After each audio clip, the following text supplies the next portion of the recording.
Welcome back, class. We're now in unit number 6, the final unit for this course. We'll now begin looking at Appendix B, Psychology Applied to Work, or Psychology at Work. Now, work meets several human needs. Work that puts us in flow is both satisfying and enriching. The growing field of industrial organizational psychology attempts to match people to work, enhance employee satisfaction and productivity, explore strategies for effective workplace management, and create user-friendly machines in work settings. People who excel are often self-disciplined individuals with strong achievement motivation. Effective leaders build on people's strengths, work with them to set specific and challenging goals, and adapt their leadership style to the situation. So, we offer a course that familiarizes you with the field of IO, or Industrial Organizational Psychology, as well as gives you a glimpse at how organizations function, as well as the factors often associated with work life. In that class, you'll be familiar with the scope and history of industrial and organizational psychology, conversant with legal aspects of employment, be aware of the importance of key tasks and functions associated with IO psychology, and be familiar with the various research methods, tasks, tools, and processes employed by IO professionals.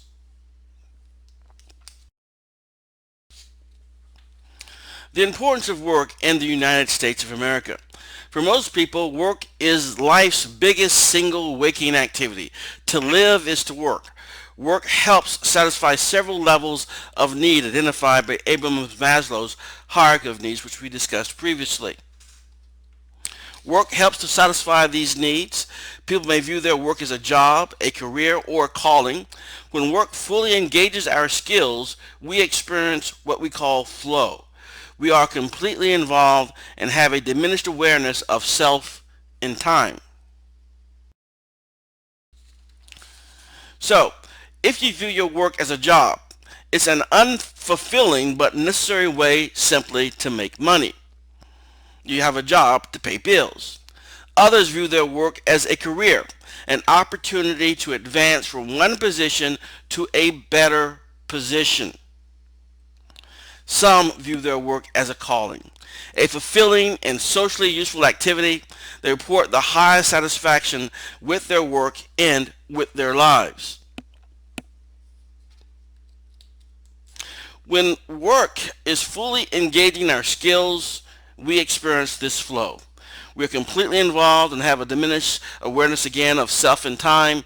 Flow experiences boost our sense of self-esteem, competence, and well-being. So, what is this flow?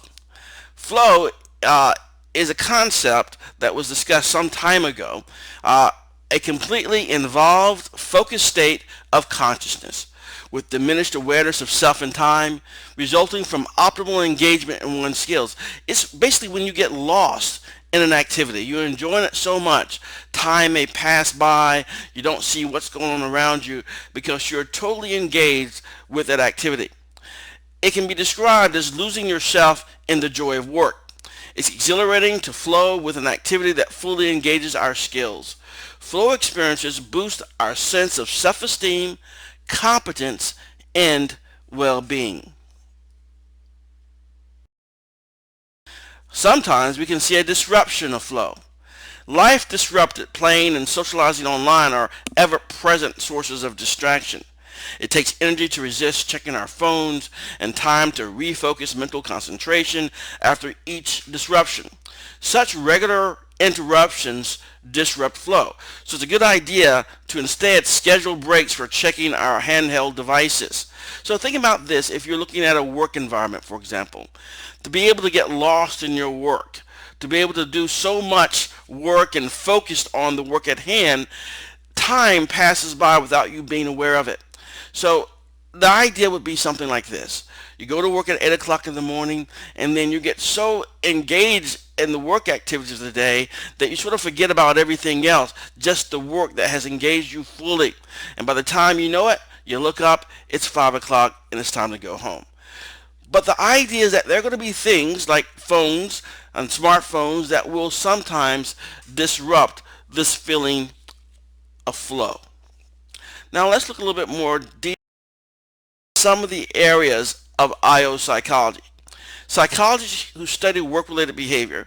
IO psychology applies psychological principles to the workplace. We have personnel psychology. Applies psychology's methods and principles to selecting and evaluating workers. Personnel psychologists match people with jobs by identifying and placing well-suited candidates. We also have organizational psychology. Organizational psychology considers how work environments and management styles influence work motivation, satisfaction, and productivity. Organizational psychologists modify jobs and supervision in ways that boost morale and productivity. We also have human psychology. Explores how machines and environments can be optimally designed to fit human abilities. So this psychology area, sometimes associated with IO psychology, explores how people and machines interact in a more efficient and effective manner.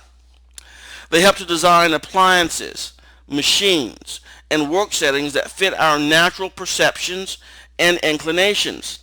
Understanding human factors helps to prevent accidents and to avoid disaster. As psychologists, their most powerful tool is theory-aided research. By testing users' responses to several alternatives, they seek to increase both human safety and productivity. Human factor psychologists are mindful of the curse of knowledge, whereby technology developers assume that others share their expertise. Now, although ATM machines have made some different changes recently, those of us a little bit older will remember what and how ATM machines used to operate. A long time ago, for some, when you would go get money out of an ATM, you would put your card into the machine and the card would be taken into the machine entirely. Okay? And it was not unusual for this to happen. So when the machine takes your card, and so you no longer possess your card, you do whatever transaction you get your money, and then you would simply leave. A lot of people start leaving their cards behind because they had lost possession of their card. In order to benefit this, or to avoid this from happening, human factor psychology wanted to figure out a different way to do it. And that's when we go to the card swipe. In this instance, the notion would be that you never gave up possession of your card. You would simply swipe your card, never losing possession of it, and therefore you would not have to get a new card by leaving your old card behind. Today we see slightly different take on that. Even though we have that chip reader now, we lose possession of our card, but it doesn't disappear. And oftentimes the machines will be designed in such a way that it will make sure that the card needs to be removed before certain key aspects of the transaction would take place.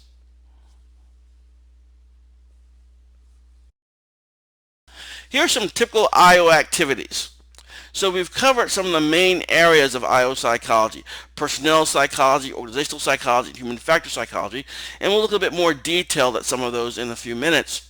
But IO psychology at work. As scientists, consultants, and management professionals, IO psychologists are found working in varied areas. So in personnel psychology, they're trying to maximize human potential.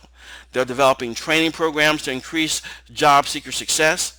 They're selecting and placing the best employees for the positions. They're developing training for the employees to make sure they can be trained on the latest equipment or how to do specific types of jobs. And then they are appraising performance, developing the criteria, what they're going to be measured on, and then actually measuring those individuals' performance. And these things will have a great deal of impact. Who gets the promotion, who gets the raise, and things of that nature. And in organizational psychology, they want to build better organizations. Developing organizations by analyzing organizational structures. Is the organization designed in a way that makes sense? Maximizing worker satisfaction and productivity. Are people happy to be employed at this organization? Are they as productive as they can be? and facilitating organizational change. For example, maybe there's new governmental regulations and new equipment that needs to be brought into an organization. Well, oftentimes they will get help to try to make sure this transition is as smooth and as efficient as it can be. Also, they're interested in enhancing the quality of work life, making sure that people feel productive, identifying elements to enhance their satisfaction, which may involve redesigning jobs, and also seeking a balancing work and non-work life in the area of social media, smartphones, and other technologies, including such things as daycare centers for their organization or even elder care centers as well. And then we have human factors psychology, also referred to as ergonomics. It's basically engineering psychology in a sense, designing optimum work environments, optimizing person-machine interactions, developing systems technologies. One of the things in which you'll probably see in your day-to-day activities is going to the grocery store. Human factor psychologists were very much instrumental in the design of the scanners used at grocery stores, where they scan the barcodes in order to ring up the items for sale. So you see that type of thing every day, or at least every weekly basis. So let's look a little bit more closely at the area of personnel psychology. Personnel psychologists aim to identify people's strengths and match them with specific organizational tasks. The first step to a stronger organization is a strengths-based selection system. We don't select people basically because we like them. We base them because of what skills and knowledge they possess.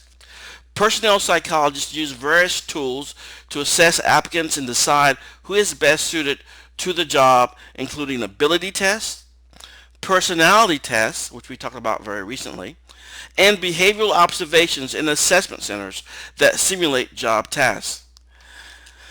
They may help identify the needed job skills, decide upon selection methods, recruit and evaluate applicants, introduce and train new employees, and then appraise their performance. It's a big systems approach. So personnel psychology is going to be one of the first ways in which you'll probably interact with IO psychologists or the product of IO psychologists' work. If you've ever, for example, taken a test for getting a job that will ask you about what types of things you like to do, well, most likely that's going to be assessing certain personality characteristics, which they will use then to help select the best possible employee from the available candidates. Also, we look at the interview. Some of you may have been on interviews before, and you know how stressful they can be. There are unstructured and structured interview styles. The traditional unstructured interview is what we still see a lot of today. Interviews can provide a sense of someone's, quote, personality, their expressiveness, their warmth, their verbal ability, their ability to speak.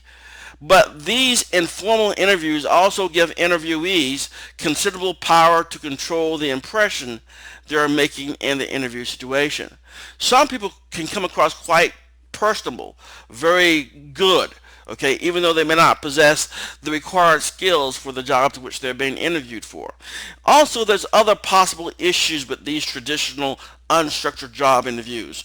Sometimes they may ask inappropriate or illegal questions. Oftentimes, when you're just shooting the breeze with people and just having conversations with people, but it's actually an interview, you may ask things of them which technically, if they're not related to your ability to do that job directly, could be considered illegal questions. For example, it is very unlikely for a question to say, "Are you married?" to be a legitimate question during a job interview, because normally that would not really have anything to do with someone's direct ability to do a job. Opposed to traditionally unstructured interviews, we have structured interviews. This is a process that asks the same job relevant questions of all applicants, each of whom is rated on established scales. So these structured interviews offer a disciplined method of collecting information. They pinpoint job-relevant strengths and enhance interviewer reliability and validity. One technique that I'm familiar with is called the STAR technique. And these types of interview questions, they're asking the same questions of all the candidates for a particular position. They'll give you a scenario and ask, provide me a situation or task, what you did, the action, and the result of what happened. So let's say, when was the last time your employer, your boss, gave you some critical feedback to your performance previously? They'll ask you for the situation or task that was involved here, what you did, and what the result was of it. So by doing this of every employee, we get better information that can be utilized to select the best employee for the position the organization has. Factors aiding in selection and hiring, which there are numerous things. Biographical data, as you fill out application forms, the references that you have. You may be sent to assessment centers. We have things like job analysis and recruitment.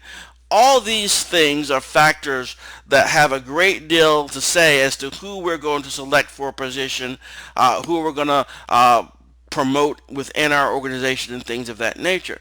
And as you go through, learn more about IO psychology, these things will become much more clearer to you. The idea is that it is a very vibrant field, and lots of things go into hiring an employee. Now, one key area is when you have an employee and they've been at your organization, you want to assess their performance. Performance appraisal serves organizational purposes. It helps decide who to retrain, how to appropriately reward or pay people, and how to better harness employee strengths, sometimes with job shifts or promotions. Performance appraisal also serves individual purposes. Feedback affirms worker strengths and helps motivate it for areas that need improvement. So performance appraisals include such things as checklists, graphic scales, behavior rating scales. These are tools that have been utilized to try to determine ways in which we can track people's performance and provide them feedback to their performance issues. So checklists on which supervisors simply check specific behaviors that describe the worker. He always attends to customers' needs or takes long breaks. Or graphic rating scales on which a supervisor checks, perhaps on a 5-point scale, how often a worker is dependable, how often they're productive, and so forth. And behavioral rating scales on which supervisors checks scales behaviors that describe a worker's performance. If a rating to the extent to which a worker follows procedures, the supervisor might mark the employee somewhere between often takes shortcuts and always follows established procedures.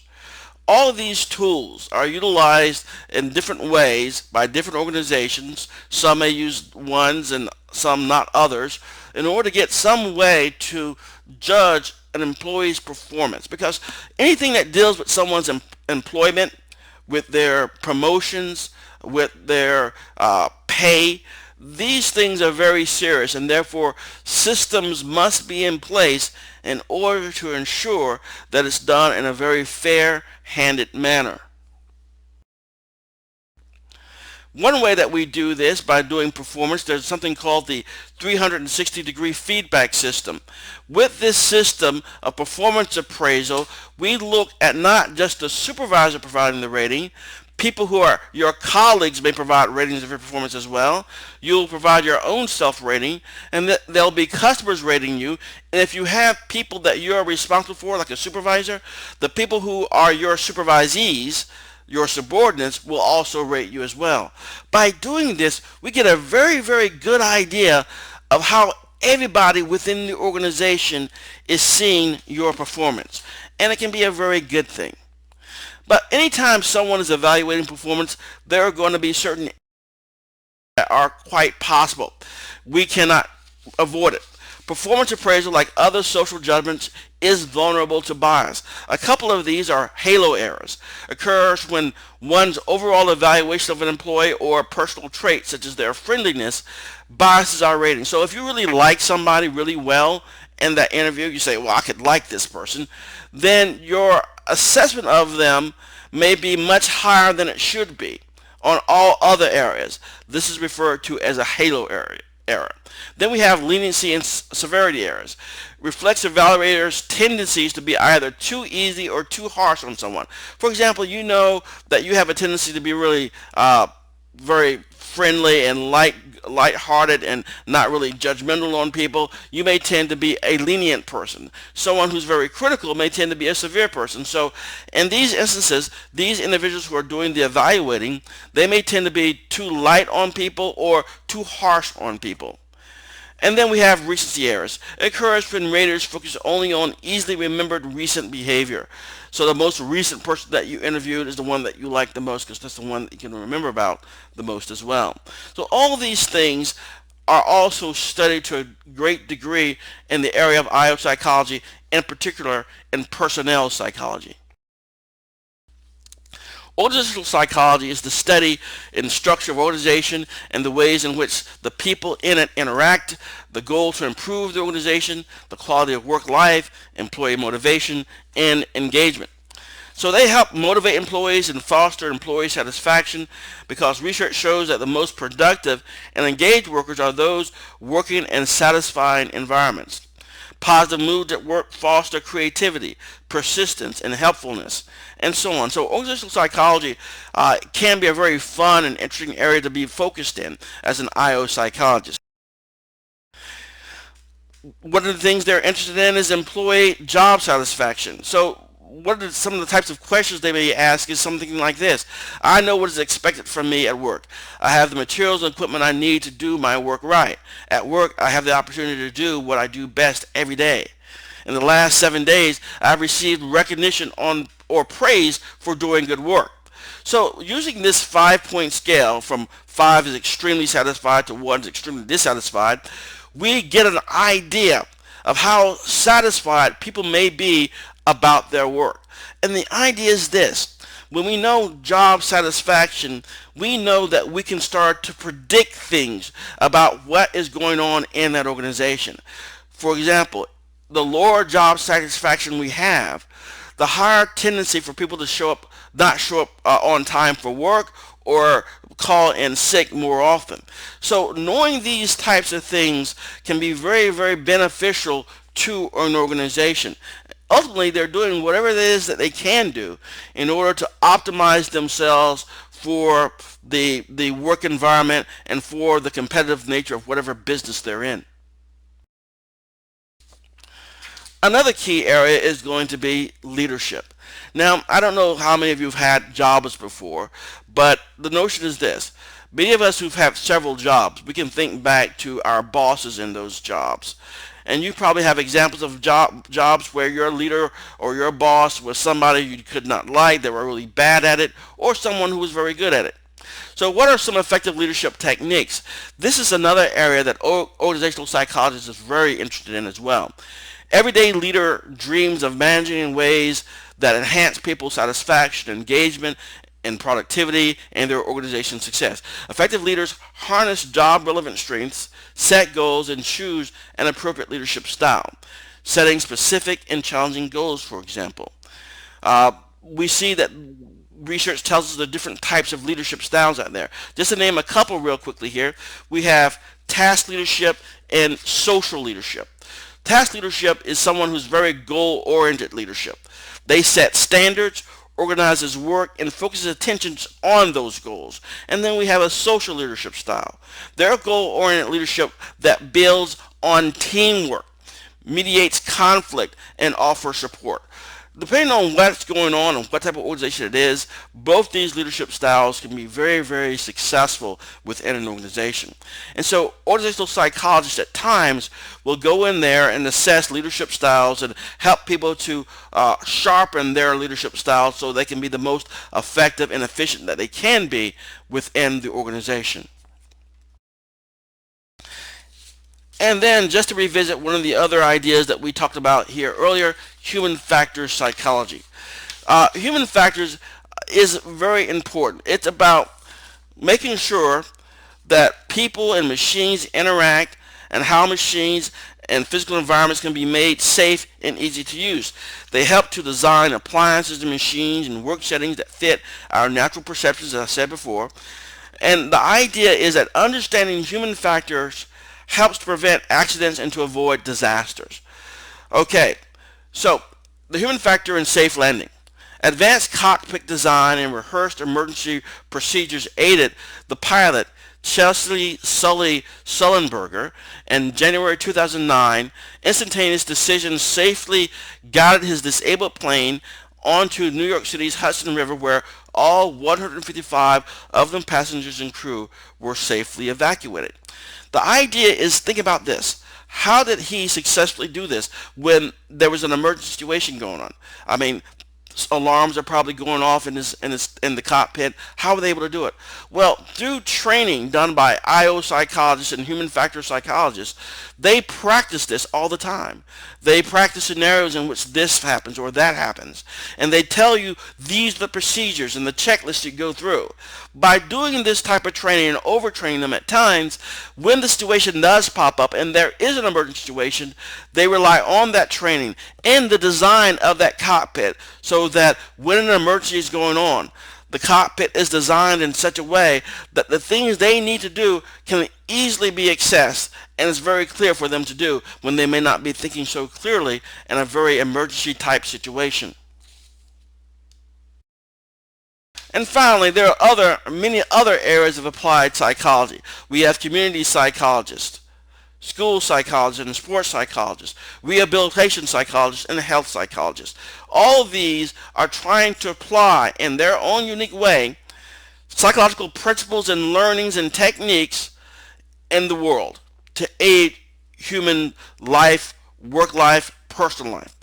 We'll be focusing a little bit later on forensic psychologists, where they apply psychological principles to legal issues.